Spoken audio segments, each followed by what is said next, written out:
Okay, so this is part two. So again, mom sees me in my car, and instead of coming up to check on me and see if I'm okay, she just runs straight in the house. And I didn't take that personally. I figured she's probably mortified and wanted to get her ducks in a row with her husband first before talking to me. I come back 2 days later, and I distinctly remember the fact that I was untying my shoes while she's chatting me up, and then she asked, are you okay? To which I respond, no, I'm not. I was under the impression that, we were going to have a conversation together, that that was going to result in an apology coming from, your son. And, you're just asking me if I'm okay. Of course I'm not okay. She then tells me that her and her husband had a conversation with the little boy and that they just established that he was establishing differences. I don't know anyone who says I don't like blank with the attempt to try to establish a difference. There's only negative connotations that come with I don't like.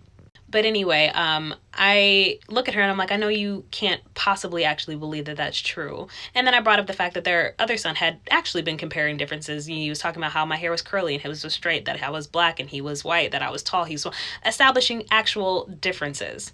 And she said, well, I don't know what you expect me to do. And I told her, I said, well, hold your son accountable for what he says. And I'm not saying that he's going to understand the weight of what he said to me, but he could very well go on and say this to somebody else's kid. That's exactly what happened to me, and it traumatized me for years. And I should have prefaced this with the fact that this woman was literally getting her degree and doing her graduate thesis on gentrification in Milwaukee and food deserts. We'd had several conversations about race and critical race theory. She loaned me books on the new Jim Crow. I was shocked with the way this conversation went.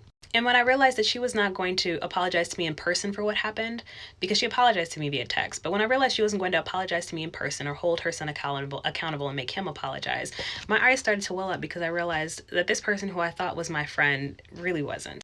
She sees that I'm getting ready to cry and then immediately just gets defensive and is like, we don't need you today. I'll pay you for your time, the time that you drove out here and the gas, but we don't need you today.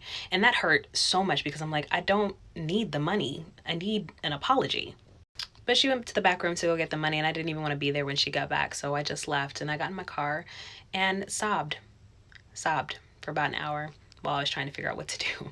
As soon as I got home, I got the letter from her husband. She didn't even have the courage to send it to me herself, but her husband terminated me, saying that they no longer needed my service given the circumstances. And it's so unfortunate because they took what could have been a teachable moment and instead taught their son that he can say whatever he wants to black people, to black women, and there won't be any repercussion.